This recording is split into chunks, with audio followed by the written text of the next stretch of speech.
On a steamy June morning, Jacob Ezell is walking the White Mile. It's the first of many he'll walk this season as they roll out this polypipe irrigation on his family farm in Madison Parish. We usually put out 60 to 70 rolls a year. To do the math, each roll is a quarter-mile long, so that equates to about 17 miles of polypipe. There's roughly 2,000 steps in a mile. Between placing pipe and punching holes, Ezell will clock at least 68,000 steps before this job is done.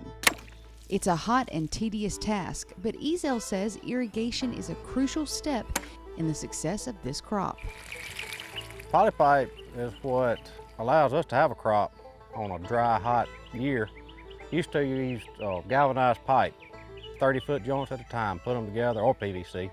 Had gates on it, you had to individually turn the gates on. Polypipe made it a whole lot simpler, easier. It is monotonous and hot, but it's a lot better than it used to be, and a lot more economical.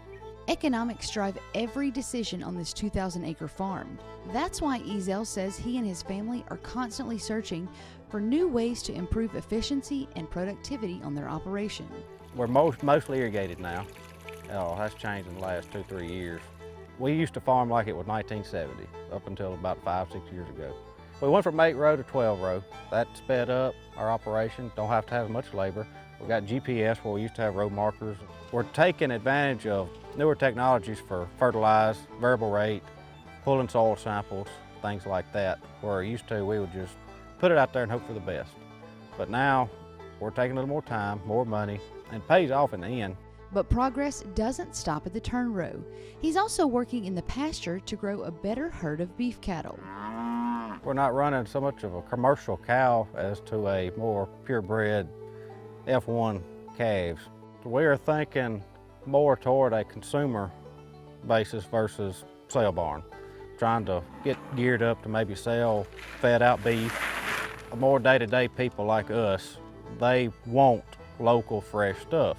I think they just now understanding that our beef don't come from Walmart or somewhere like that. And they're getting more interested in where it comes from. And I hope it continues to be like that. From cattle and corn to cotton and soybeans, Ezell says family remains the core crop of this fifth-generation farm. We all work together, help each other out. We all separate, but we help each other when we need to. It is not easy working with your family. If anybody says it is, they ain't never done it. We all have different ideas. We're all stubborn, but we all, at the end of the day, we all have the same desire and hope, and that is to keep this going and to help each other and to be successful at it. While the road to success can often seem long and tiresome, Ezell says the journey is worth every step. To farm, you have to be called to do it. That's something that you don't wake up one morning and decide, I think I'm gonna go try this. It don't work like that. There's something in your heart that pulls you to it. I was born in it. There's nothing else I'd rather do. I went to tech, but while I was going to school, I knew that this was what I wanted to do. Tooth and nail, I'm gonna fight it till the bitter end. This is what I'm gonna do.